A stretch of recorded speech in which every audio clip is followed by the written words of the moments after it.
décennies.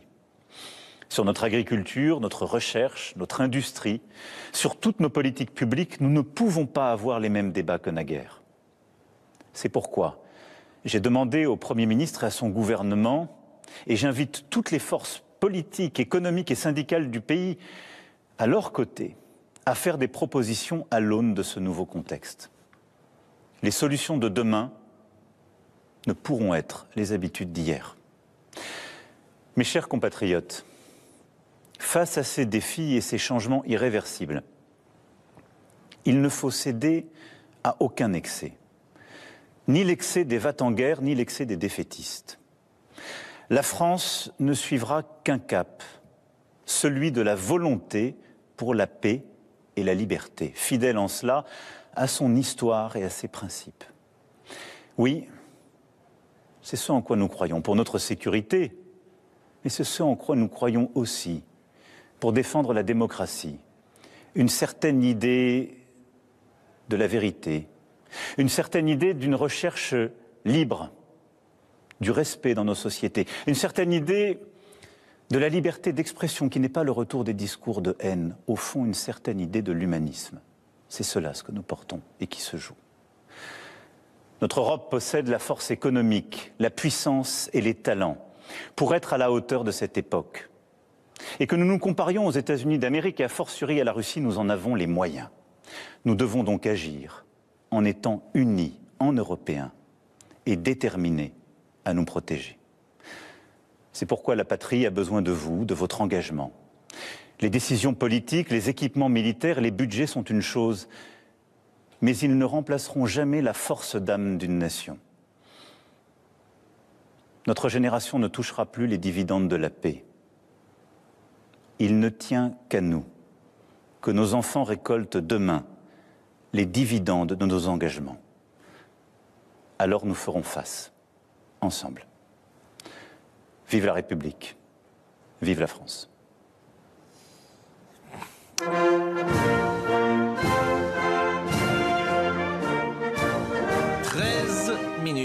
13 minutes et beaucoup de phrases à retenir. Nouvelle ère, c'est pas la première fois qu'il le dit. J'ai l'impression que chaque année, il y a une nouvelle ère.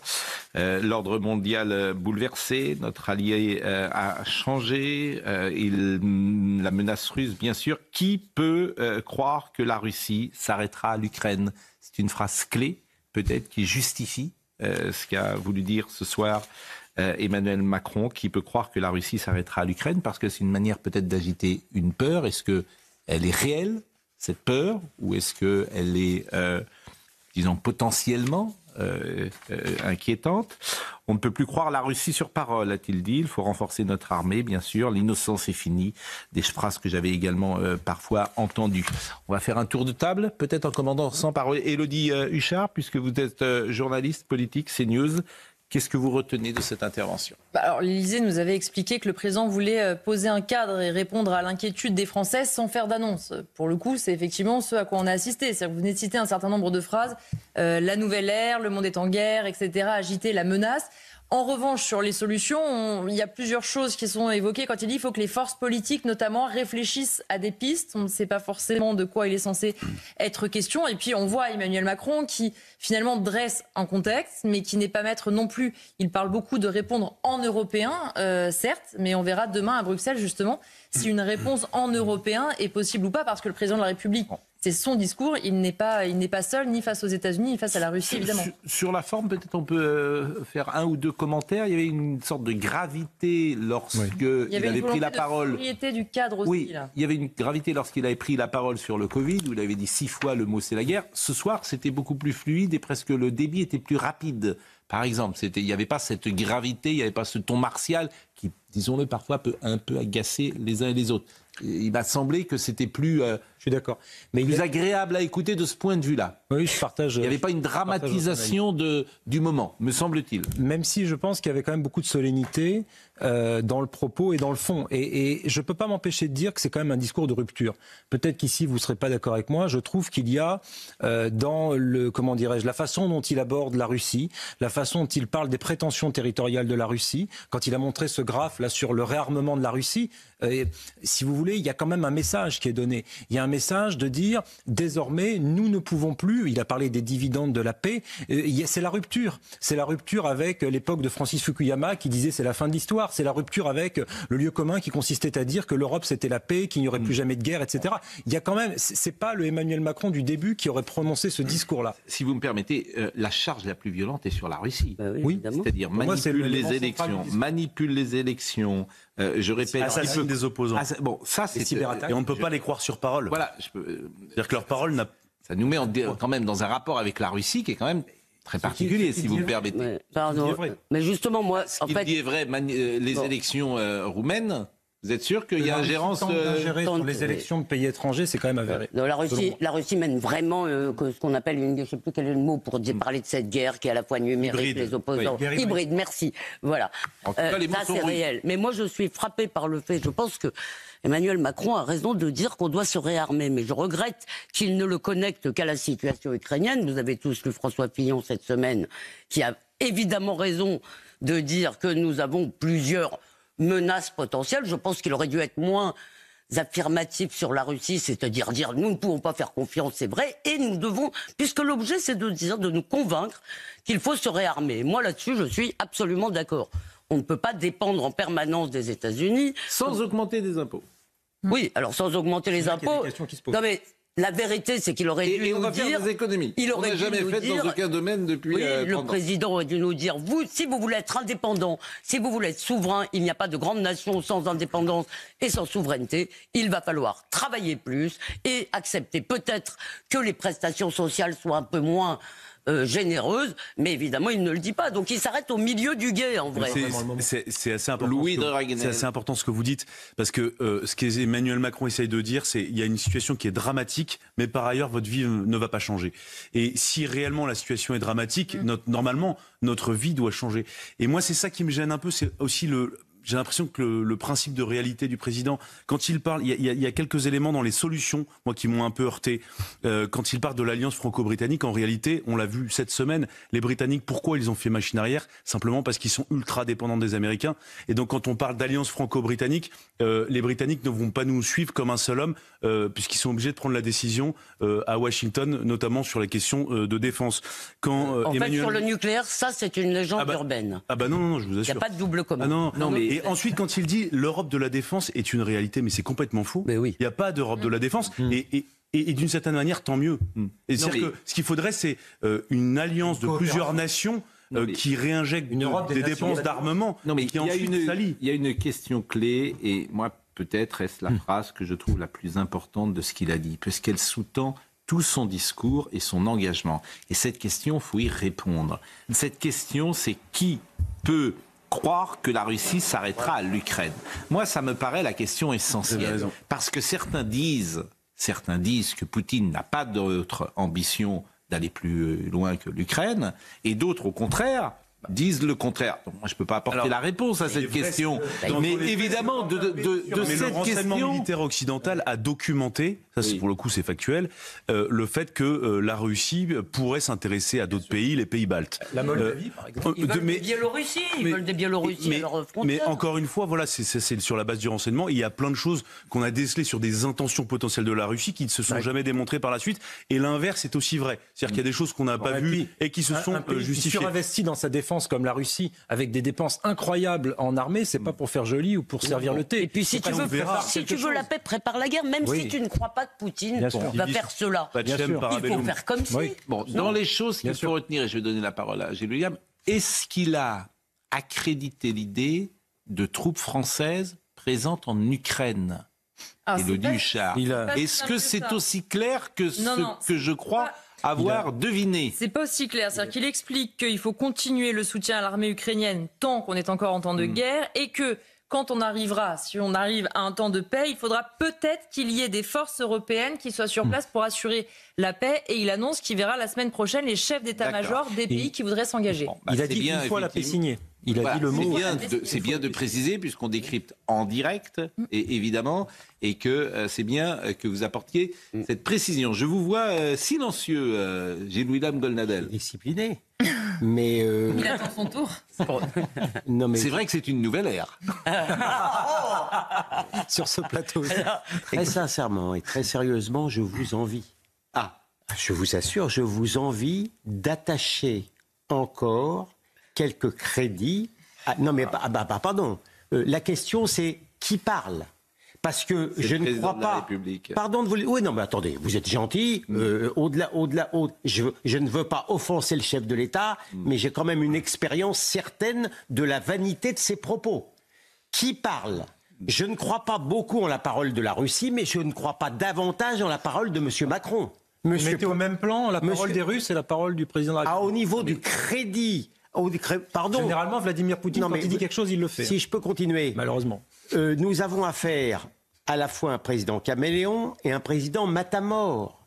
Et le contenu de son discours, à quelques exceptions près, je voudrais bien le signer. C'est pas le vrai problème. Mais comment vous pouvez encore croire un seul instant à quelqu'un qui un jour vous dit qu'il va détruire le Hamas, que le lendemain il change d'avis, qui est tellement matamor qu'il gonfle les muscles avec monsieur Poutine, mais il est d'une prudence particulière avec le président algérien, ça compte quand même.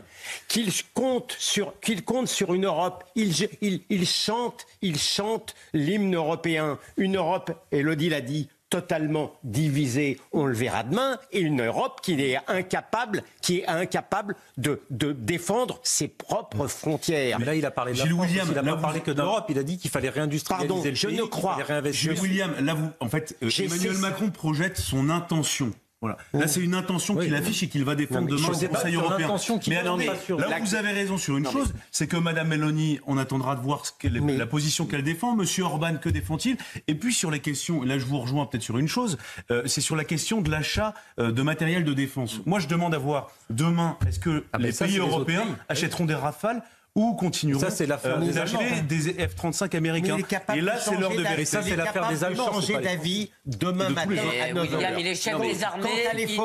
Quant à l'effort qu'il demande à la France, il est content parce que l'Europe ne va pas l'empêcher d'avoir un déficit. Il a réussi à plonger la France dans un déficit abyssal et il est content que abyssal. Il est pas et content. il est satisfait que l'Europe ne l'empêche pas d'accroître encore ce déficit. moi- Et vous voudriez que j'attache du crédit à cette J'ai beaucoup de crédit parce que ça vous enflammez. Gilles William, d'abord. Je m'enflamme devant votre crédulité. Non, d'abord, j'entends ce que vous dites. J'entends ce que vous dites. Les critiques sur Emmanuel Macron ici sont récurrentes. Et tout ce que vous avez dit, le bilan, si on fait le bilan des 8 ans, il n'est évidemment pas satisfaisant. J'entends tout ce que vous dites. Mais dans cette période troublée, la difficulté que nous avons, les éditorialistes, les commentateurs, les observateurs, c'est nous écoutons le président de la République et vous vous dites, Ah oui. Non, mais il s'est pas rien passé cette semaine. Je sais pas comment vous le dites. je termine. Vous dites, et j'en comprends cette position, vous dites, c'est rien. Je vous dis. Non mais vous dites c'est rien. Je vous dis que- Alors évidemment, j'entends ce que vous dites, mais c'est compliqué à assumer. Mais Parce qu'il est président de la République dans une période... Mais j'en suis le premier mari. Je suis- Seulement, c'est pas moi qui l'ai choisi. je suis d'accord. Je suis désolé à vous le Mais dire. alors, j'entends ce que vous dites. J'entends Voilà, ce que vous dites. Je vais pas en plus me forcer. Je vais pas en plus me forcer Alors- à croire ce que je ne crois pas. Alors, je vais poser la question différemment. Dans une période troublée, et certaines gens, d'ailleurs, c'est des voix que j'entends, de dire, bon, vous avez raison sur Emmanuel Macron, je ne partage pas du tout votre avis. Il a planté à peu près tout ce qu'il a fait. Bon, mais est-ce qu'il y a risque de guerre ou pas? Est-ce qu'il y a une inquiétude je vais vous dire XXL ou quelque pas? chose. Alors deux choses. C'est ça. D'abord, je ne suis dupe de rien, ni de la façon dont il essaye un peu à nouveau d'exister alors qu'il avait disparu. Hein, j'ai pas 3 ans. Donc de ce point de vue-là, Non, mais ça, c'est un argument aussi que je peux entendre. Non, mais vous ne pouvez pas réduire la parole du président à ça, quand pas lui même. faire le procès.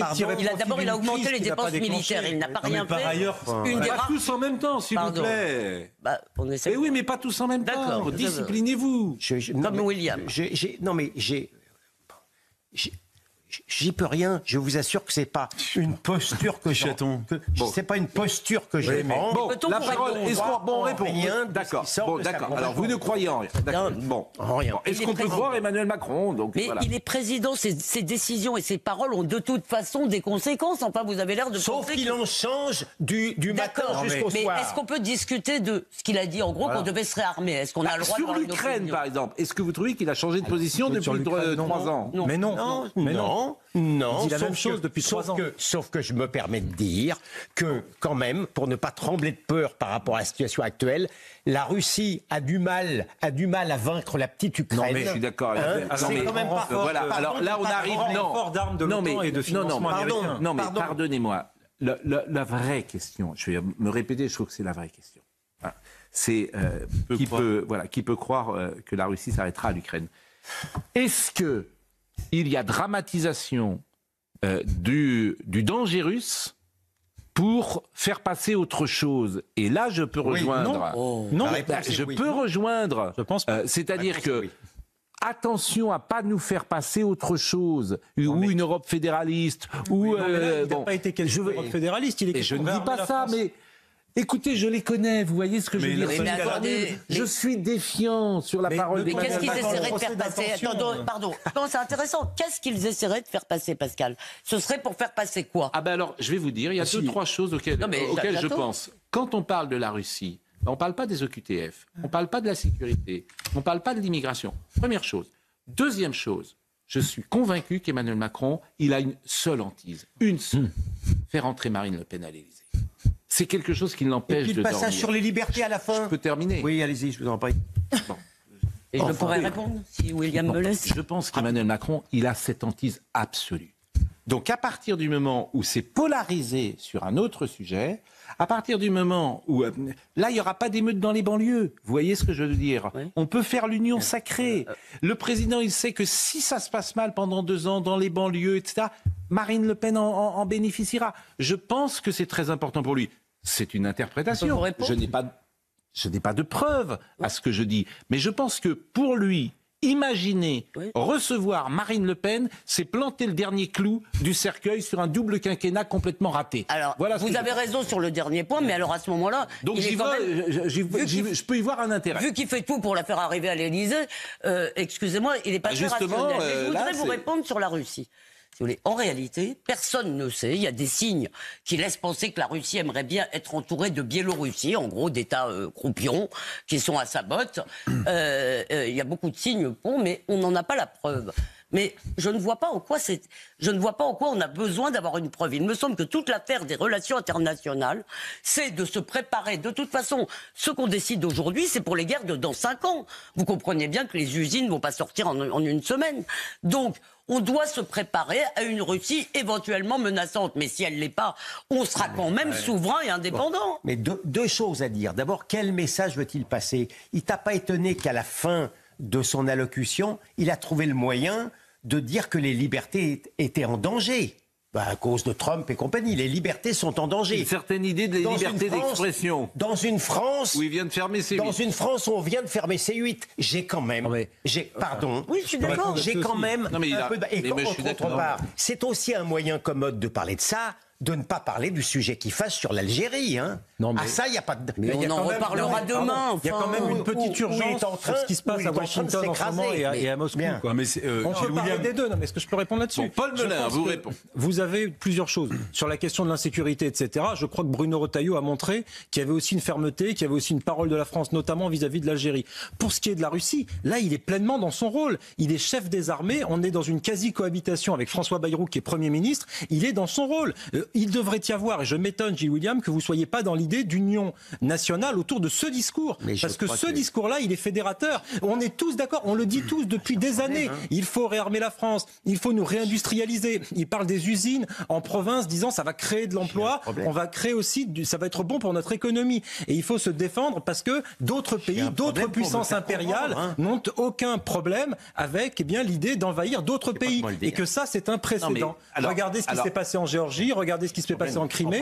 Donc il faut faire attention. Alors là, non mais je réponds à ce que vous disiez parce que je suis en désaccord avec à peu près tout. Donc. Non mais il se trouve que je ne crois pas en la personne qui prononce. Oui, mais vous l'avez dit. Oui, mais ça, une fois que c'est dit, pour répondre à Monsieur Melun qui ne comprend pas ce que je dis. Mais j'ai compris, mais c'est de l'ordre du procès d'intention. Ça serait quelqu'un d'autre, je dirais rien. Monsieur Melun, si Emmanuel Macron l'entend ce soir, il dit j'ai gagné. Puisque le message d'union nationale ferme tous les autres sujets. On est d'accord. Voilà. C'est union nationale sur ce sujet. Non. Ah bah non, union nationale par définition, ça ferme les autres sujets. Non. On devrait tous être derrière l'idée qu'il a donnée là de réarmement sur ce sujet-là. Ça ne veut pas dire que je suis d'accord avec lui sur la réforme des retraites, sur la politique migratoire. Mais sur ce sujet-là, je dis qu'on est autour de tout le monde est d'accord. Bah alors dites-le. Tout le monde est d'accord. Sauf sur une chose, je le répète, est-ce que tu dramatises... Je ne vais pas répéter 50 fois. Mais est-ce que tu dramatises le rôle de la Russie ou pas? Et comme le dit très justement, la Russie en 3 ans n'a même pas été capable d'aller à Kiev. Donc je veux bien qu'on m'explique que la Russie est un épouvantail. Elle n'est même pas allée à Kiev en 3 ans. Pourquoi ils investissent dans leur armée? D'ailleurs, pardonnez-moi, pour revenir à la question que je vous posais, les troupes françaises présentes ou qui pourraient européennes, c'est sans garantie américaine. C'est ce que j'ai aussi compris, puisque vous parlez des troupes américaines. Sans garantie américaine, c'est ce qu'il a dit. Oui. Sans garantie américaine. Ah oui. Et il l'a dit, je crois, à plusieurs reprises. Mais il a dit une fois la Oui, mais ça, c'est peut-être le plus important. Oui. Mais ça serait un rôle de casque bleu. Voilà. C'est pour ça que c'est peut-être le plus important. Ce serait des sans garantie américaine. Qui pourrait rester sur place. En tout cas, moi, se rendre sur place. C'est ce qu'on appelle une force d'interposition. Voilà. C'est une force de maintien de la paix. C'est ce que j'ai noté. C'est ce que j'ai noté. Sans garantie. Attendez. J'ai du mal. Oui, mais j'ai Louis Lame. Sans garantie américaine. Et comme j'ai noté, d'ouvrir la dissuasion aux autres pays tout en gardant le final cut. Bon. Oui. Et ça, c'est important. Oui, j'ai Louis Lame. Non, Louis Dragnel qui n'a pas parlé. Un mot encore. Bah oui, mais ça fait beaucoup. Mais ça va peut-être Finalement, vous disciplinez pas du tout. Ce que je trouve intéressant, moi, Pascal, dans ce que vous disiez tout à l'heure, c'est que quand on parle avec des spécialistes, que ce soit des ministres ou alors des spécialistes de défense, soit ils vous disent effectivement la Russie augmente à hauteur de 40% de son budget la part dans la défense, soit ils vous disent que la Russie est exsangue financièrement, qu'elle est asphyxiée et que in fine, en réalité, c'est Vladimir Poutine qui veut la paix parce qu'il est à bout. Et c'est vrai qu'on est toujours tiraillé entre les deux théories. Et c'est ça que je veux. Et ce qu'on voit, et je rebondis sur ce que vous disiez tout à l'heure, ce qu'on voit aussi, et ce qui est vrai, c'est que Emmanuel Macron a toujours été fédéraliste, il a toujours voulu cette Europe de la défense, il souhaite cette mise en commun des moyens européens, et donc c'est le projet fédéraliste. Et il y a un projet politique derrière tout ça. Et d'ailleurs, ce qui est presque la petite ironie de l'histoire, c'est que même les fédéralistes français, quand ils voient Madame Ursula von der Leyen s'arroger le rôle de chef des armées européennes, bondissent en disant mais c'est inacceptable. Ursula von der Leyen n'est pas la chef, n'est pas la ministre de la Défense européenne. Et en fait, ça nous gêne toujours quand c'est quelqu'un d'un autre pays. Non, mais je vais ajouter quand même quelque chose. Vous ne rendez pas compte. Vous ne vous rendez pas compte de l'extraordinaire diversion à laquelle on assiste. Vous ne vous en rendez pas compte de l'état de la France. Mais vous avez quelqu'un qui tient davantage. William, je suis désolé, l'état de la France, on en parle matin. Donc on ne doit pas s'intéresser à ce qui se passe à la Maison Blanche. On ne doit pas s'intéresser. Il y a plein de trucs sur lesquels vous avez raison. On doit dire l'état de la France nous intéresse. Donc j'ai du mal à quelqu'un qui tient encore davantage aux frontières de l'Ukraine, aux frontières de la France, qui sont enfoncées. C'est pas démago. C'est là. Tu ne te rends pas compte de la situation française. Est-ce qu'on peut te répondre? Je crois. Est-ce qu'on peut te répondre? Alors je vais te répondre. Non, mais le mot diversion est intéressant parce que c'est une vraie diversion. Mais que ce soit une opportunité peut-être, mais c'est pas Emmanuel Macron qui a fait la guerre en Ukraine. C'est pas Emmanuel Macron qui a décidé que le Conseil européen aurait lieu demain. Il a pas convoqué les 27 demain. Mais que ça lui profite et qu'il voit une opportunité. Oui. Est-ce que en Italie, ce soir, Mme Meloni a pris la parole? Non. Bon. Est-ce qu'en Allemagne, ce soir, le chancelier a pris la parole? Est-ce qu'en Espagne, quelqu'un a pris la parole? Il ne faut pas non plus être dupe. Mais je sais bien. Et on est là. C'est la première armée du continent. Et on est là quand on est en train d'hésiter entre effectivement ce que dit Emmanuel Macron et tout ce qu'il a dit là, on peut tous y adhérer. Mais il y a une opportunité politique, bien sûr. On y a tous y adhérer. Il n'y a pas de souci sur ce qu'il a dit. Sur la Russie, il y a discussion. Bon. Effectivement, quand il parle de la liberté d'expression, je me suis dit, on vient juste de fermer C8. Il est gonflé. Mais c'est vrai que s'il nous compare avec la dans ma Russie, tête, évidemment, on est quand même un peu en avance sur la Russie. Mais effectivement, on peut, quand on a une forme de défiance, qu'on connaît Emmanuel Macron, il est en place depuis 8 ans, qui a une forme, disons-le de temps en temps, de cynisme. Bien sûr. On l'a vu en 2022 lors de la réélection. Donc, on a le droit d'être Quand on un écoute peu... Bernadette, on a l'impression qu'il a créé la guerre en Ukraine pour se refaire. Mais Non, c'est pardon, pas mais vrai. en réalité, on s'en fiche. Ce qui nous bah non, on s'en intéresse, fiche pas. si, parce que les calculs politiques d'Emmanuel Macron, très bien, ça existe certainement, mais ce qui s'est passé aux États-Unis depuis la semaine dernière, c'est quand même pas lui qui l'a inventé. Est-ce que vous voulez qu'on dise, nous, on ne s'intéresse qu'à notre problème avec l'Algérie, qu'à notre problème migratoire, qu'à notre problème d'insécurité, les affaires du monde, mais c'est la position de François Fillon. Ah oui. Qu'est-ce qu'il a dit, François Fillon? La menace Russie est moindre que l'islamisme en France. Il a on en a raison. deux des moindre. menaces. Mais On en a deux des menaces. Mais alors, je vais vous dire. Après, chacun pense ce qu'il veut. Vous pensez quoi? Que la menace de Poutine est plus importante que la menace islamiste en France? Alors, excusez-moi, la menace islamiste en On est une France. puissance dotée, donc Parlez pas tous Bah, ensemble. vous me parlez, j'essaye de vous répondre. Oui, mais Si écoutez, William veut Gilles, bien nous laisser parler. Gilles, 2 est-ce qu'on secondes. peut... non, c'est pas possible, Gilles. Elisabeth William. lui répond. Gilles William. Alors, Gilles.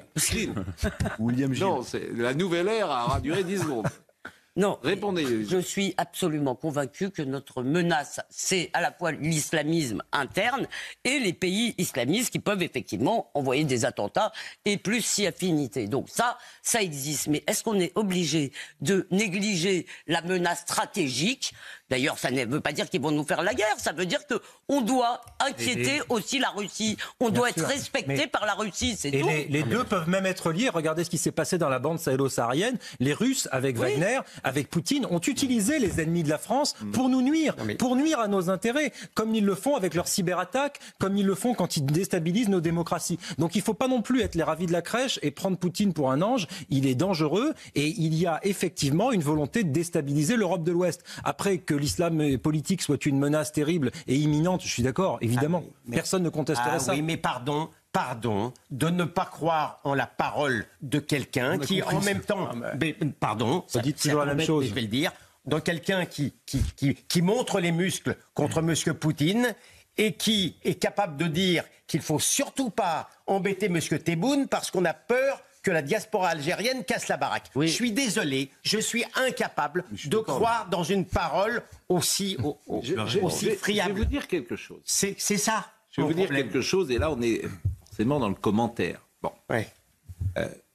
Souvent, j'ai trouvé Emmanuel Macron dans l'expression pas très bon, surjouant. Et notamment dans le domaine martial, parfois le Covid, nous sommes en guerre, qui était agaçant. Ce soir, je disais, je l'ai trouvé fluide, je l'ai trouvé dans la forme, au moins convaincant, et pas dans le jeu, comme je l'ai eu trouvé parfois. Je trouve qu'Emmanuel Macron, je le trouvais souvent très bon, par exemple, quand il est avec les agriculteurs, quand il est les manches retroussées, qui se met à parler à droite, à gauche. Là, je l'ai toujours trouvé plutôt bon. J'ai souvent trouvé bon également avec les journalistes, à tel point que les journalistes ne peuvent pas en placer une. Quand je dis très bon, vous voyez bien ce que je veux dire. C'est-à-dire que voilà, c'est insupportable parce qu'on ne peut pas lui poser une question, il parle tout le temps. Le compliment que vous faites au chef de l'État. Il parle tout le temps, mais à l'arrivée, je veux dire, c'est pas non plus productif parce que personne ne peut lui poser des questions et personne ne peut lui apporter de la contradiction. Mais dans la forme ce soir... Vous avez raison. Dans la forme ce soir, et la forme, c'est le fond qui remonte à la surface, c'est ça? Bon. C'est une forme... Par exemple, j'étais persuadé que ça serait encore qu'il allait nous faire un truc de type Covid. Vous voyez, voilà. Bon, j'ai trouvé que c'était plutôt argumenté, plutôt convaincant. Il y avait même un côté pédagogique et tout ça. Voilà. Je pense que alors, les gens, ça n'enlève rien à ce que j'ai dit tout à l'heure, où j'ai une forme de défiance sur le président de la République. À la fin, quand même, ce qu'on retient... On a une position nuancée. Je pense que vous avez Oui, raison. Pascal, mais quand on dézoome, on se dit Donald Trump veut la paix. Oui. Aujourd'hui, l'Europe est encore une fois à la ramasse, complètement, et la France aussi, puisqu'en fait, tout ce qui a été dit là, ça fait 10 ans qu'on dit qu'il faut réarmer, moralement, stratégiquement. Mais non, mais ça fait 10 ans. Mais on peut pas. Mais on a toujours un train de retard. Moi, ce que je trouve symptomatique, c'est le décrochage. C'est un symptôme du décrochage à la fois du continent et de notre pays par rapport à ce qui est en train de se jouer. C'est ça que moi, qui m'attriste un peu. Louis, sérieusement, quand on parle de réarmement, en fait, ça prendra des années. Oui, mais 2030. Non, doublement du budget Oui, en deux. non, mais on peut pas. Donc Non, mais quand la c'est Russie une passe à solution. 40% de son budget des armées. Non, mais quand on dit on va se réarmer, allons-y. Oui, vous quand- avez raison. Mais il y a du sang et des larmes. il faut combien? C'est des années, nous sommes d'accord. Une décennie et il faut trouver et l'argent et les industries pour le faire. Ça, Donc, c'est pas- C'est pas une raison pour ne pas le Nous faire. préparons Attendez, l'armée de dans 20 Pascal, ans. on nous a dit, il y avait des Louis de ministres qui Raguel. affirmaient il y a encore 6 mois que ça y est, on était en économie de guerre. Eh oui, mais- C'est complètement faux. Maintenant, il y a des ministres qui vous disent ah bah demain il faudra passer en économie de guerre. Non, mais- L'économie de guerre, allez voir ce qui s'est passé en Russie. Ça veut dire que toute l'économie Bien sûr. est tournée vers un seul objectif sûr. produire de l'armement. l'histoire- Est-ce que c'est le cas en France? Non. L'histoire Oui, mais nous alors montre pour actuellement- répondre là encore, et c'est là qu'il y a de l'enfumage souvent chez Emmanuel Macron, on peut pas dire d'un côté on va se réarmer, on n'a plus un sou. Ça dépend Bah, où plus est-ce que un vous mettez centime. l'argent. Là, on pourra Non. le trouver. Mais comment vous Pascal, faites? la Et il Russie dit on est va à pas. genoux, Et il elle a est dit on va. asphyxiée, il y arrive. Alors là, je vais rejoindre Gilles William Oh, parce que là, c'est un tour de mais- passe-passe. Et Pascal Parce peut- que tu dis attendez, c'est Gilles William. Ouais. Mais oui. Mais bon, là, je rejoins Gilles William. C'est-à-dire qu'on Vous avez dit on va tort. se réarmer, on n'a pas un centime. Et vous avez tort. Mais Vous on voulez est être pas un loin. grand pays ou pas? Est-ce que vous Ouais. pouvez accepter que nous soyons Elle a raison. un pays C'est vrai. en 10e classe de l'histoire, qu'on regarde passer les trains mais bien sûr. parce que on n'a pas de sous? On a des sous si on accepte des de choix. travailler plus. Et ce sont des On a choix des stratégiques, sous- Pascal. Pardon, on a des sous si on arrête avec cette histoire Bien de sûr, retraite, de croire qu'on Oui. peut travailler moins Bah, que les bien autres. sûr. Est-ce que tu On a m'autorises- des sous si on arrête avec des prestations sociales Là, complètement est-ce que- dingues. La même logique de dire Et- on n'a pas l'argent a fait qu'après la crise Bien sûr. économique de 1929, Bien sûr. on ne s'est pas armé qu'il y avait un sous-secrétaire oui. d'État obscur qui s'appelait, je termine, qui s'appelait le général de Gaulle et qui avait dit on devrait peut-être faire quelques blindés parce que figurez-vous qu'outre-Rhin, il y a quelqu'un qui construit beaucoup de blindés qu'il faudrait peut-être se protéger. Est-ce Et que qu'à vous- l'époque, Paul Reynaud l'écoutait pas. Est-ce que Et vous- qu'on aurait peut-être bien fait d'écouter Je crois ce que jeune M. colonel. Nadel veut Voilà. t'interrompre. Oui, Non, je mais- crois non, aussi mais qu'il veut c'est m'interrompre, gentil. mais je termine ma Est-ce phrase que quand tu même. m'autorises à te faire remarquer que si on avait En eu, plus, c'est une victime. que si tu avais eu un président, si vous aviez eu un président un peu plus avisé en matière économique et Oui, il aurait pu financière, le faire plus tôt. c'est ça en que je veux matière dire. économique et financière, plutôt que comment c'était, il faut payer Le c'était- Mozart de la- quoi qu'il en le coûte. quoi qu'il le en coûte. quoi qu'il en coûte, on serait peut-être dans une position meilleure pour effectivement acheter des armes. Vous avez aimé Est-ce que Là, c'est ça, un deuxième est-ce point que de vue. ça, Bon, c'est un- je vous lis des c'est réactions. accessible. Je voudrais bien qu'on me donne des réactions parce que j'en ai pas et je dis à Benjamin Hanot si on peut m'en Allons-y. donner. David Lisnard a dit une allocation du président de la République qui, en creux, prend acte de l'échec français des dernières années, estime qu'il faut tout changer, produire plus, ne pas augmenter les impôts. Les solutions de demain ne pourront être les habitudes d'hier. Exact. Elles sont prêtes à nouvelle énergie, dit-il, avec de surcroît les personnalités de demain prêtes à remplacer celles qui se sont trompées depuis trop longtemps. Bon, c'est pas une mauvaise analyse que fait David Lisnard. C'est vrai, c'est qu'il faisait partie de ceux, David Lisnard, qui dès le début parlait de réinvestissement dans la défense, y compris dans ses différentes allocutions et dans son travail depuis la mairie de Cannes, tout ce qu'il a pu dire ces dernières années. Il a raison, il fait partie de ceux qui, à droite, ont porté en tout cas cette voie du réarmement. Bon, est-ce qu'on a des réactions? Je le demande à Benjamin Hanot, des réactions peut-être des uns et des autres à proposer, parce que La évidemment. réaction de Golnadel, il a pas Vous avez parlé. des correspondants d'habitude qui vous écrivent. Non, non, mais j'ai. Non, mais- William, je peux vous donner une réaction. Alors, Jordan Bardella. J'ai dit, par exemple. Bon, Emmanuel Macron, ben voilà, Emmanuel Macron prend conscience en dernier que le monde d'aujourd'hui est celui de la puissance. Voilà une réaction de Jordan Bardella. Il n'y aura pas d'avenir pour la France et l'Europe sans indépendance, sans croissance, sans ambition. C'est ce que disait le général de Gaulle il y a 50 ans. Hein. Face aux défis immenses qui s'annoncent et inquiètent nos compatriotes, il faut sortir du déclaratif. Bon. Voilà une. Voir, mais j'observe qu'il ne critique pas sur Non, le il fond critique l'allocution pas du président. Non, parce que En fait, il dit je suis d'accord, mais vous auriez dû le dire avant, quoi. oui, mais C'est un peu ce que dit Golnadel. oui.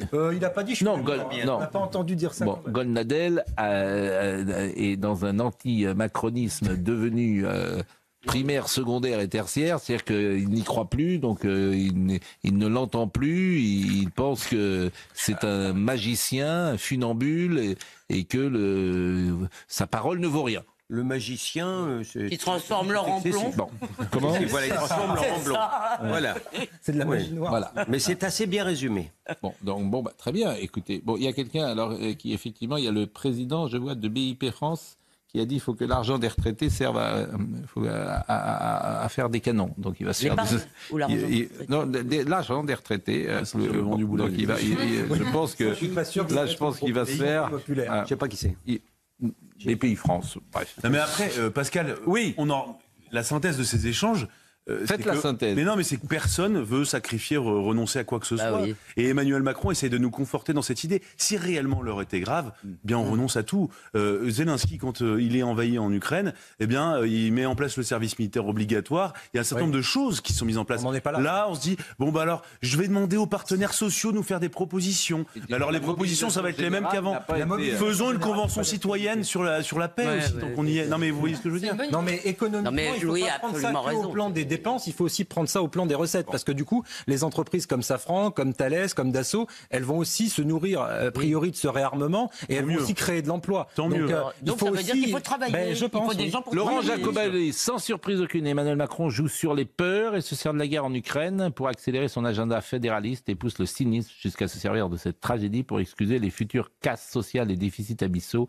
La même technique que pour le Covid, ou pour la Covid. Il n'est pas sur la même façon d'ailleurs que Jordan. Non, mais c'est vrai qu'il y a, et on l'a dit, ce sous-texte sur la peur, de jouer sur la peur, bien sûr, forcément, quoi, sur une peur majeure. Ça fonctionne souvent. Qui est la peur majeure, et on l'a dit, qui peut croire que la Russie s'arrêtera à l'Ukraine. Bon, on avait prévu de vous faire écouter quand même 2 ou 3 personnes qui ont parlé avant cette prise de parole. Écoutez par exemple ce que disait ce matin M. Barrot, qui est le ministre des Affaires étrangères. Pourquoi vous faites... Oh, pardon, non, en général, ces interventions m'agacent. Désolé. C'était un mouvement d'humeur. Ces interventions en général m'agacent. Nadel parle, vous faites Jamais je me serais permis une telle réflexion. Non, mais écoutez... Je n'aurais pas dû, vous avez raison, mais c'est vrai, je reconnais que ces interventions... Moi, je veux bien que si on fait une émission politique et que vous ne voulez pas écouter, alors l'un, c'est le président de la République, l'autre, c'est le ministre des... On va plus écouter grand monde. C'est le golnadélisme qui influence. On peut faire une émission... On ne peut que s'écouter soi-même. Non, mais je suis d'accord avec vous. Si vous voulez, on peut chacun raconter une fable, ou raconter un poème qu'on a écouté. Monsieur Barrot, je vous assure. Bon, écoutez, Monsieur Barrot. Excusez ce mouvement d'humeur. Écoutez, Monsieur Barrot, c'était au Sénat. L'escalade, ce n'est pas celle des Européens ou des Ukrainiens. L'escalade, c'est celle de la Russie. N'ayons aucune indulgence vis-à-vis de Vladimir Poutine. Aucune indulgence. Assassinat d'opposants politiques, déportation des enfants ukrainiens, crimes de guerre, asphyxie de sa propre économie et de son propre peuple, pilonnage des pays européens de désinformation. Mais nous parviendrons à imposer nos intérêts et notre vision du monde qu'en étant plus forts et plus indépendants. Bon, il est moins courageux avec M. Tebboune. Oui, c'est vrai. C'est tout. Et vous avez raison. C'est tout. Vous avez, bon, en même temps, c'est un peu en boucle. Oui, vous dites, je le dirai mais je suis assez d'accord. Mais je suis assez d'accord.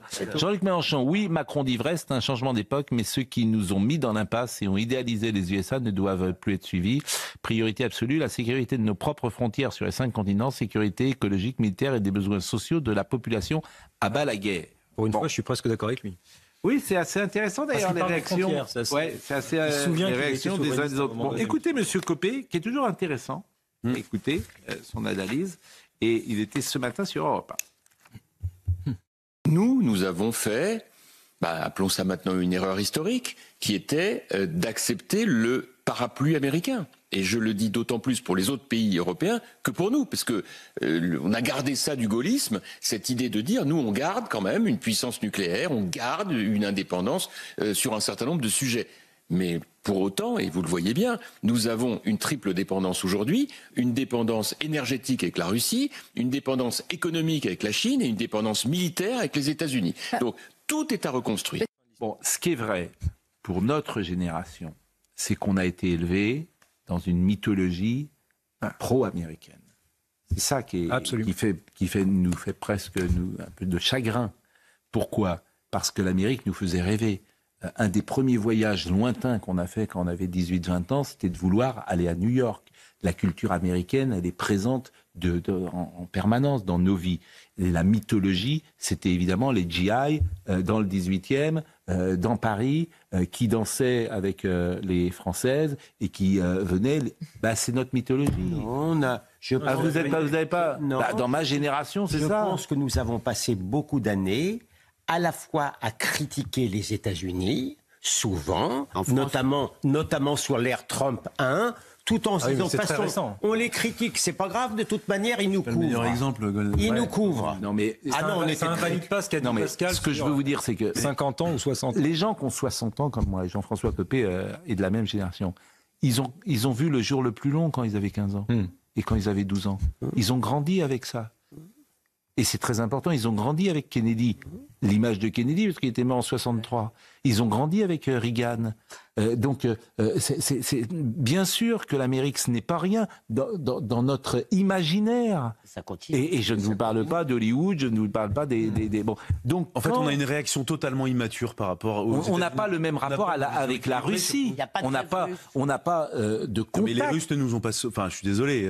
Les Russes, je peux vous dire qu'en 45-46, Ils ont quand même eu leur en France, utilité en pour les 45-46 en France, Ouais, c'était un peu différent. en Mais- 45-46, Non mais Pascal, le débarquement... au lendemain de la guerre, la population française, sans doute à juste titre, pense que la Russie a été plus importante que les États-Unis dans le sauvetage. De fait, le de la France. débarquement Bon. allié, c'était les Américains. Enfin, Je suis d'accord, mais ça c'est la mythologie. c'est pas la mythologie, c'est les faits, Pascal. Enfin, ce que je veux vous dire, c'est qu'on n'a pas un rapport Et les soviétiques, non, charnel. c'est pas du tout la même On référence n'a que les pas un Américains. rapport charnel avec la Russie, alors que nous, je veux dire, quand vous allez en Normandie, où on est tous allés, vous allez voir les cimetières des soldats qui sont morts. La chanson de Sardou, mais bien sûr, elle veut dire beaucoup de choses en fait dans la conscience populaire. Un gars venu de Géorgie qui se foutait pas mal de toi est venu mourir en Normandie un jour où tu n'y étais pas. C'est ça notre mythologie, c'est notre histoire. Donc, mais je vous dis pas ça, je vous dis que ça nous fait de la peine. C'est tout. Entendez ce que je vous dis. Que cette fracture-là nous touche. Oui. C'est la faute à Trump. Pardon, mais ça continue. L'isolationnisme américain, il date de Trump. Obama qui n'a même pas voulu se mêler des affaires syriennes. Ça fait longtemps que les Américains, veulent se désengager, de l'Europe. Ils sont même pas capables. Ils sont même pas capables de vouloir maintenant envoyer leurs jeunes.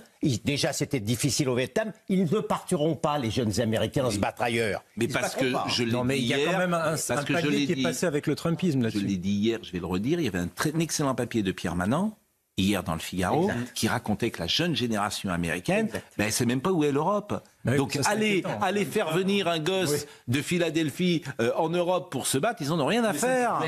Jadis, le fermer les limites c'est tout. Dans les 60, il y allait, on lui demandait pas la carte. Parce qu'on attire Pardon, je voudrais quand même vous dire... Bon, Elisabeth Lévy. Sur cette question, pardon, aujourd'hui, vous demandez aux enfants de l'élite, en gros, où ils veulent aller étudier. Vous en connaissez un qui veut aller étudier en Russie?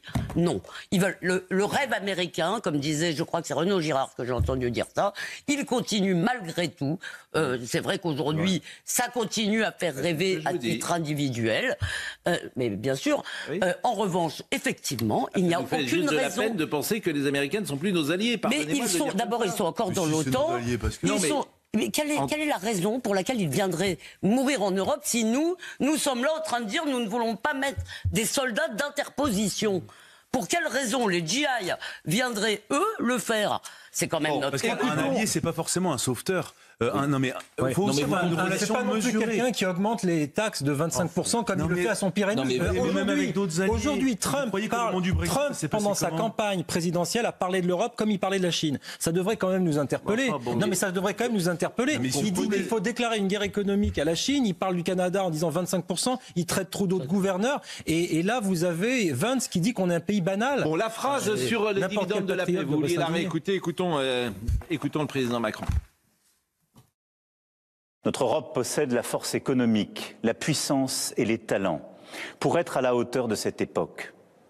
Et que nous nous comparions aux États-Unis d'Amérique et a fortiori à la Russie, nous en avons les moyens. Nous devons donc agir en étant unis en Européens et déterminés à nous protéger. C'est pourquoi la patrie a besoin de vous, de votre engagement. Les décisions politiques, les équipements militaires, les budgets sont une chose, mais ils ne remplaceront jamais la force d'âme d'une nation. Notre génération ne touchera plus les dividendes de la paix. Il ne tient qu'à nous que nos enfants récoltent demain les dividendes de nos engagements. Alors nous ferons face, ensemble. Notre génération ne touchera plus les dividendes de la paix. Une phrase qui sera forcément commentée fortement. Bon, écoutez, je crois qu'on a dit l'essentiel. Non ? Moi, je la trouve intéressante, vraiment, cette phrase sur la fin des dividendes de la paix. C'est vraiment c'est ce qu'on dit à longueur de temps ici, mais c'est la fin d'un monde qui nous a fait croire quelque chose de complètement faux. La fin de le nouvel ère. Non, mais attendez, moi, je vais vous raconter ce qu'il y avait de moi dans mes livres d'économie, Pascal. Pascal, j'ai pas dit ça, moi. J'ai repris. Mais Pascal, nous, on a été biberonnés. Je parle avec Paul et Élodie. Nous, on a été biberonnés à quoi ? On a été biberonnés à quoi ? On nous a expliqué que les pays industrialisés, c'était des pays en voie de développement et que les pays géniaux, la modernité, c'était la tertiarisation de l'économie, c'est quand on produisait quasiment plus rien, on faisait que des services. On se rend compte aujourd'hui qu'il faut faire exactement l'inverse et que on pèse quand on produit du tangible et quelque chose de vraiment concret. Et deuxièmement, sur la question de la défense, nous on a grandi avec l'idée que l'armée servirait plus jamais à rien. C'était grotesque et ridicule puisqu'il n'y aurait plus jamais de guerre. Non mais on a été bercé à ça. Et moi, avant d'apprendre la Marseillaise, j'ai appris l'Ode à la joie à l'école. Je vous assure, c'est factuel. Vraiment. Et donc, c'est la fin aussi de ce monde-là. Alors là, je vous prends 3 exemples, mais 3 exemples que je trouve extrêmement symptomatiques.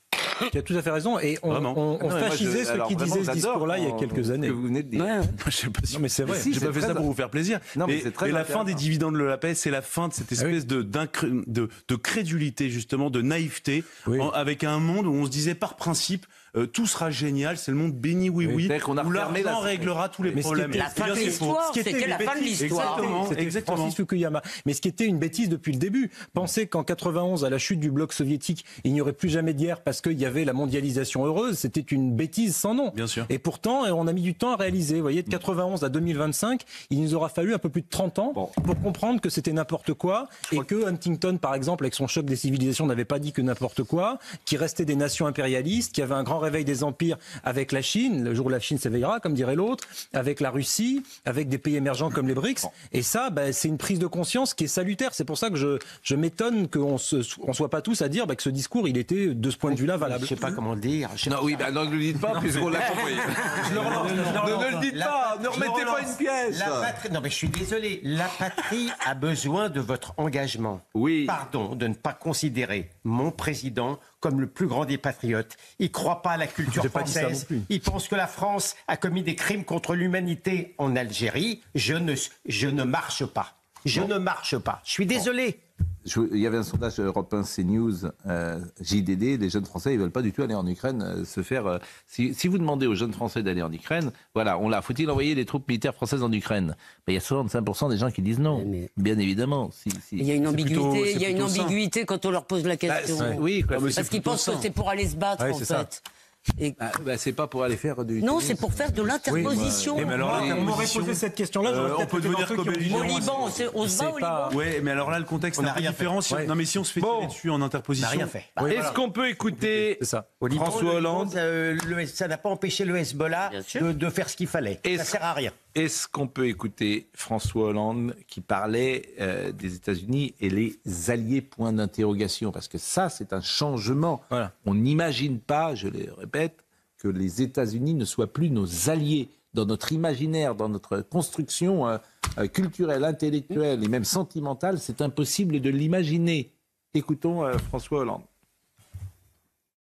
La bascule, c'est donc quand l'allié principal devient le partenaire de l'adversaire. Qui est encore un allié aujourd'hui ? Non, quand celui qui était l'allié devient le complice de celui qui a mené l'agression et qui fait pression sur l'agressé pour qu'il cède à ce que demande l'agresseur, on ne peut pas considérer que Donald Trump est un allié.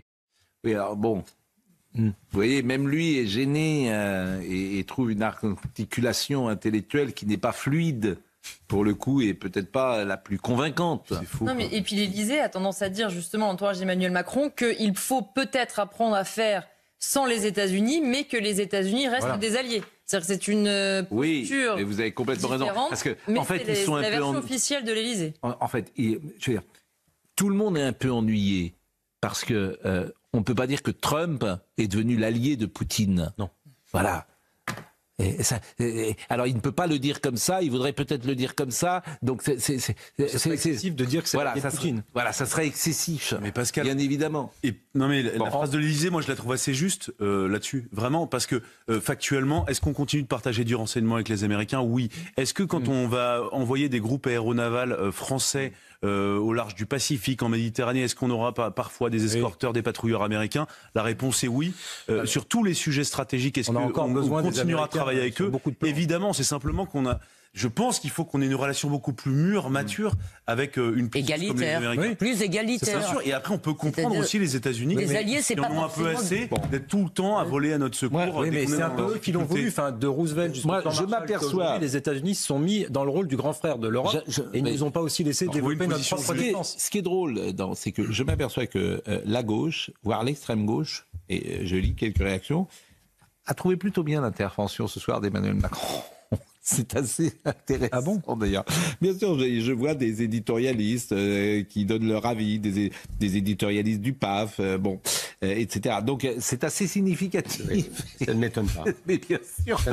Mais évidemment, ça ne m'étonne pas. Oui, mais en fait, moi, j'arrive pas à comprendre à contrario ce que vous voulez. C'est-à-dire qu'on fasse rien, on ne s'arme pas, on dit que tout va bien. Je comprends pas ce que vous voulez. La presse, elle est anti-Poutine et anti-Trump. Ouais. Donc voilà, elle est très contente forcément que ce président porte cela et pourquoi pas. Ça les gêne qu'il défende la paix surtout. Voilà. Gauthier Lebret va venir avec nous. Je voulais vous montrer une séquence. Bonsoir Gauthier, merci d'être avec nous. Je voulais vous montrer parce que le président Macron a été à Auxerre hier. Et il était dans une charcuterie. Il a même rencontré Giroud. Oui. Et c'était une visite surprise. Nous sommes d'accord, Élodie. Sans journaliste. Oui, mais ça, c'est Giroud par hasard. Comment? Il est tombé sur Giroud par hasard. Il avait appelé Giroud. Non, et Giroud, dès que tu te balades à Auxerre, tu tombes sur lui. Il se balade toute la journée. Dans la charcuterie? Non, mais sans journaliste, c'est une bonne chose. Parce que s'il veut... Oui, mais ça énerve beaucoup les confrères qui suivent Emmanuel Macron sur un communiqué honnêtement, expliquant que le président ne devait sortir qu'avec des caméras. Mais je rejoins Élodie, là, il a raison. C'est l'APP, l'Association de la presse présidentielle, qui dès qu'Emmanuel Macron, bonsoir, dès qu'Emmanuel Macron fait un pas sans avoir prévenu 50 journalistes, ils sont là, ils font des communiqués pour dire c'est horrible. Mais qui tolèrent en permanence dans les déplacements officiels d'être tenus à 300 mètres du président dans un petit parc à journalistes. Salut moi. Là, le président veut entendre la voix des Français. S'il y a des journalistes, tu n'entends plus rien. Tu fais de la com, tu fais du cirque, tu fais tout ce que tu veux. Là, pour le coup, il a raison. Il va tout seul, il peut parler. C'est aussi une forme de communication. Oui, mais tout est communication quand. C'est un peu gonadélien là ce soir. Je suis d'accord avec vous, mais bon. Moi, j'ai rien contre le mec qui aille à Auxerre. On sait très bien, Pascal, qu'il y aille sans journaliste, il fait ce qu'il veut. Et c'est pas les journalistes qui doivent dire ce que doit faire le président de la République. Mais par ailleurs, il y a une opportunité pour lui. Mais j'entends bien, mais on reproche au président d'être dans un bunker et d'être bunkerisé. S'il sort de son bunker, tout seul, comme un grand, qui va avec personne et qui se met à parler avec un charcutier pour dire comment ça va chez vous, qu'est-ce que vous disent les gens, et qu'il peut avoir une sorte de discours vrai dans cet échange, je ne vais pas lui reprocher. Bien sûr, mais regardez, vous en parlez. Donc c'est. Non mais oui, mais tout est communication. Bien évidemment, quand on est président de la République, ce mot, on dit oui, c'est de la com. Bah oui, tout est de la com. Giroud en a profité pour un petit plat cuisinier. Ça. Bon, on a beaucoup de tendresse pour Giroud parce que c'est vraiment un homme qui a fait un tel travail pour Auxerre. Il est très peiné. J'en ai parlé hier ou avant-hier parce que Gérard Bourgoin, qui était le président historique, pas le président d'ailleurs, une forme de directeur général d'Auxerre. Le président c'était Hamel. Ils étaient 3 et 2 sont décédés. Et Giroud c'est le dernier. Et c'est quelqu'un de gentil, de profondément gentil. C'est pas qu'il a bon caractère. Non, oui, il est gentil. Pas pareil. C'était un dur. Hein, je peux dire que quand il était entraîneur, c'était un dur. Mais entraîneur, vous vous rendez pas compte ce que c'est. Hein, c'est un dompteur qui rentre dans une cage, une cage de fauve. Vous savez pas ce que c'est. Le plateau de l'heure des pros à côté, c'est rien. C'est rien à dompter. Être dans un vestiaire avec avec Éric Cantona et ses amis, croyez-moi, faut y aller. Demandez à Monsieur Roux. Ne nous tentez pas. Faut y aller. Présenter le journal. Je peux vous dire que je filerai plus droit. Mais c'est vrai que c'est vous entraînez la Ligue 1. Mais c'est vrai que c'est un homme gentil. Ah oui, gentil. Et alors, on l'a eu on l'a appelé sur Europe 1. Non, on l'a appelé ce matin sur CNews d'ailleurs, en fin d'émission. Et on a échangé quelques secondes avec lui et je vous propose de l'entendre. Giroud. J'ai eu un coup de fil, j'étais en train de lire les informations et on m'a dit il faut venir au restaurant à Augy, il y a le président de la République qui vous réclame. Bon alors j'ai foncé, c'était à 10 minutes de voiture et j'ai pris le café avec le maire d'Augy et je suis l'égérie de France Service, voilà c'est ça. De France Service. France Service. Bon, mais qu'est-ce qu'il vous a dit? Qu'est-ce qu'il vous a dit le président Macron? Il y a des boutiques dans les villages pour les aider à traiter les informations. Je le connais bien parce qu'il m'avait emmené en Coupe du Monde en Russie dans son avion. Alors on avait passé 12 heures ensemble, on avait eu le temps de se connaître. Et donc je suis assez familier avec lui, mais respectueux bien sûr. Bon, d'abord je lui ai demandé comment il avait fait pour venir jusqu'à Oji en partant de Washington, ce qu'il m'a expliqué. Et puis ensuite, bon, on a fait le tour du village à pied, dans la visite des commerçants, etc. Bon, deux petites infos pour terminer. D'abord, Jean-Michel Apathy, le groupe M6 a décidé de mettre le chroniqueur Apathy en retrait de l'antenne ce mercredi 5 mars. Il devrait toutefois être... Ah bah, il devrait être de retour dans une semaine. Oui, c'est une semaine. Hein. C'est vraiment... Il se moque de nous. Ça, c'est extraordinaire. C'est extraordinaire. C'est une semaine. C'est une émission, en fait, qu'on lui a supprimée. Ouais, donc en France, on peut dire... Mais que la France est nazie. Bah, ce qui est drôle, c'est que... Visiblement, c'est les journalistes qui ont voulu qu'il revienne, je pense. Hein. C'est vrai. Je pense qu'il y a une forte pression sur la direction aussi. Oui, une pression sur la direction. Oui, des journalistes, je pense. Oui, sur la direction. Oui. C'est-à-dire qu'il y a des entreprises où c'est la direction qui décide, et puis il y a des entreprises où c'est les journalistes, où c'est la société des journalistes. Bon. En même temps, et il faut soutenir qu'il y a eu un comité de soutien à Jean-Michel Apathy regroupant l'entièreté de la France insoumise. Bon. Vous êtes sûr que vous voulez ça? Enfin, moi, je me pose la question parce que nous, on est pour la liberté d'expression. Voilà, c'est ça. C'est très bien. Je voulais vous dire. Je suis d'accord avec vous. On n'est pas obligé. Voilà, il a dit un truc complètement dingue. Mais... Liberté d'expression. Vous avez 100% raison, Elisabeth, mais il faut rappeler que dans ce contexte, Jean-Michel Apathy est suspendu une semaine. Quand pour d'autres, c'est la suppression de la chaîne dans la totalité. Vous avez raison. Mais ce qui est pénible, c'est deux poids deux mesures. Mais vous avez raison. La décision de principe qui vise à l'écarter des gens. Mais supprimons l'ARCOM, ça ira plus rapide. Et puis, on va évidemment féliciter Cyril Hanouna, qui a fait son grand retour, parce que ce qui se passe, c'est extraordinaire. Il y a 1,29 million de téléspectateurs entre 18h45 et 21h18 sur les chaînes. Par exemple, pour Canal+, c'est Canal 29. Sur MyCanal, c'est sur Canal 29. Sur YouTube, il y avait 300 000 ou 400 000. C'est-à-dire que vous pouvez voir Cyril Hanouna sur différents... 300 000 en direct, c'est un record. Voilà, vous pouvez voir Cyril sur différents supports, ce qui donne des perspectives absolument folles de liberté, puisqu'à ce moment-là, vous ne dépendez plus forcément de l'ARCOM. C'est-à-dire que nous, notre émission demain peut échapper, pourquoi pas, à la TNT, pourquoi pas. Voilà. C'est sans doute pas... CNews a re-signé pour 10 ans, donc c'est pas forcément pour tout de suite. Mais on ne sait jamais. Si l'ARCOM veut... Si l'ARCOM décidait, par exemple, de nous interdire, voilà, il dirait il y a eu un dérapage, Goldnadel a encore dit une bêtise, etc. Bon, eh bien, c'est un... Non, mais ça change beaucoup de choses. Ça change beaucoup de choses. Ça révolutionne les milieux. Ça change beaucoup de choses, ce qui se passe là. Il y a parfois comme ça des révolutions, des changements. Non, mais Elisabeth et moi, on a fait une web TV.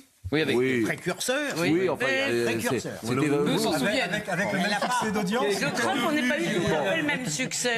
Non. Oui, mais elle était regardée par vos familles. Nos familles sont nombreuses. C'est vrai que vos familles sont... Nous avons des groupes ça. Déjà. Monsieur Lebray. Écoutez, je ne vous cache pas qu'on a décidé de changer le conducteur ce soir parce qu'on voulait faire 2 heures sur l'allocution d'Emmanuel Macron, mais après votre émission, Pascal, je pense qu'on va faire l'allocution de Gilles-William Goldnadel, le débrief, parce que vu que Gilles-William a tellement bien parlé... C'est un peu fin là, hein. Oui, bien sûr. J'y vais là. Non, mais sans vous, on peut débriefer. Oui. Non, ne le gardez pas. Vous étiez très volubile ce soir, Gilles-William.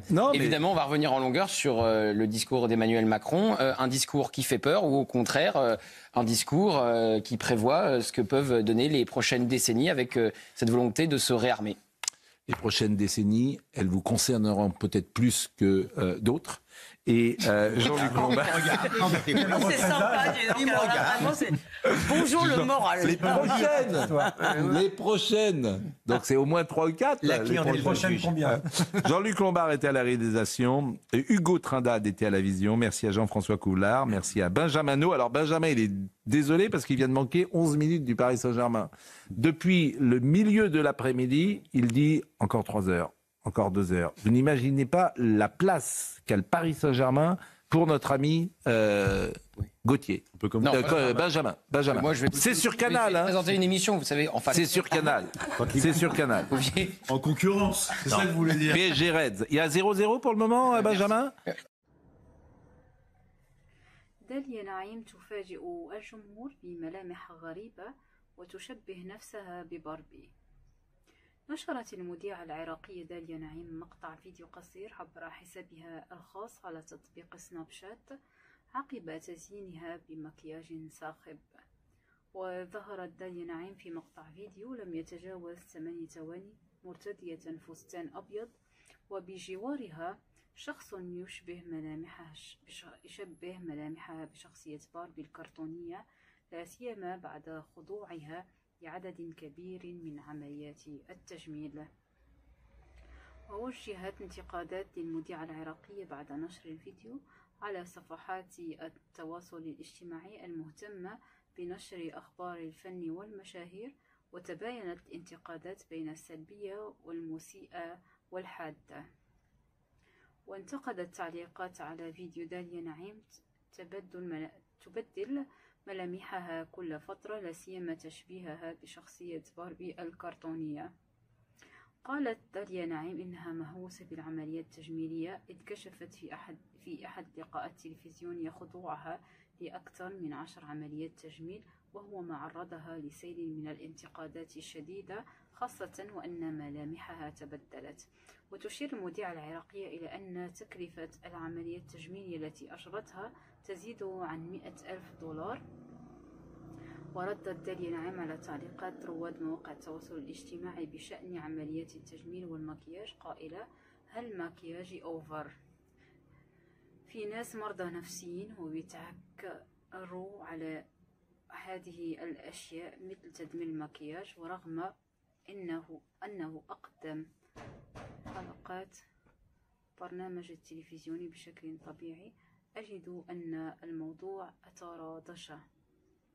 وأضافت خلال لقائها مع الإعلامي العراقي نزار الفارس في برنامج مع الفارس عبر قناة الرشيد: حين أقوم بعمل إعلان لطبيب تجميل كل الحبايب يذهبون إليه، نريد مثل خشم داليا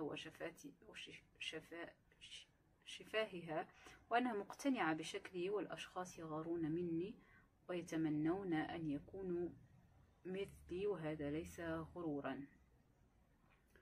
قالت داليا نعيم في لقاء تلفزيوني إنها تخضع كل شهرين لعملية تجميل أبديت، مؤكدة أنها راضية عن ملامحها الجديدة، وكشفت أنها لم تكن راضية عن شكلها قبل أن تتم 20 عاما. وبدأت داليا نعيم إجراء عملية تجميل في الأنف، ثم انتقلت إلى إجراء عملية تجميلية جراحية في بقية أجزاء وجهها.